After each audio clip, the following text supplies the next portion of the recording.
Fast bowlers ആണെങ്കിലേ ഇവിടെ കറങ്ങി തിരിച്ച് നടപ്പുണ്ടെങ്കിൽ ഒന്ന് പെട്ടെന്ന് ഒരു കാര്യം പറഞ്ഞുതരാം. സബ്ജക്റ്റ് നിങ്ങളുടെ സ്പീഡ് തന്നെയാണ്. പൊതുവെ നിങ്ങൾ സ്പീഡ് ചെയ്യാൻ താല്പര്യമില്ലാത്ത ആൾക്കാരാണല്ലോ. ചോദിക്കുമ്പോൾ പറയുന്നത് കൺട്രോൾഡ് സ്പീഡാണല്ലോ, അല്ലെങ്കിൽ ഒപ്റ്റിമം സ്പീഡാണല്ലോ, അപ്പോൾ പിന്നെ എന്തിനാണ് സ്പീഡ് ട്രെയിനിങ് ചെയ്യുന്നത് എന്നൊക്കെയല്ലേ. എന്നാൽ അവിടെ തെറ്റി കാര്യം. കാരണം നിങ്ങൾ ഈ പറയുന്ന ഒപ്റ്റിമം സ്പീഡില്ലേ, അത് ഇമ്പ്രൂവ് ആവണമെങ്കിൽ തന്നെ സ്പീഡ് ട്രെയിനിങ് ചെയ്യണം. അപ്പോൾ ചോദിക്കും എന്തിനാണ് ഈ ഒപ്റ്റിമം സ്പീഡ് ഇമ്പ്രൂവ് ആവുന്നതെന്ന്. പറഞ്ഞുതരാം. ഒപ്റ്റിമം സ്പീഡ് കൂടുമ്പോഴാണ് നമുക്ക് മൊമെൻറ്റം ബിൽഡ് ആവുന്നതും അത് നമ്മുടെ ബോളിങ്ങിലേക്ക് സ്പീഡായിട്ട് കൺവേർട്ട് ആകും. അതുപോലെ തന്നെ നമ്മൾ സ്പീഡ് ട്രെയിനിങ് ചെയ്യാതെ നമ്മുടെ ഹോൾ ബോഡി സിസ്റ്റത്തിനെ അല്ലെങ്കിൽ നമ്മുടെ സെൻട്രൽ നെർവസ് സിസ്റ്റത്തിനെ നമുക്ക് പ്രോപ്പറായിട്ട് ട്രെയിൻ ചെയ്തെടുക്കാനും പറ്റില്ല. കാര്യം സ്പ്രിൻറ്റിംഗ് ആണ് ഹോൾ ബോഡി സിസ്റ്റത്തിലെ ഹൈ ഇൻറ്റൻസിറ്റി മൂവ്മെൻറ്റുകളിലൊന്ന്.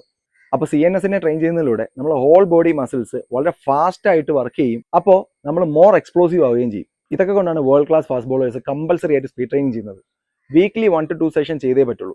അതും ആക്സലറേഷനിൽ വർക്ക് ചെയ്യണം, മാക്സ് സ്പീഡിൽ വർക്ക് ചെയ്യണം, ഡീസലറേഷനിലും വർക്ക് ചെയ്തിരിക്കണം. ഈ കാര്യം ഓർക്കുക, ഫാസ്റ്റ് അത്ലീറ്റ്സ് ആയിരിക്കും പലപ്പോഴും മികച്ച ഫാസ്റ്റ് ബോളേഴ്സ് ആവുക.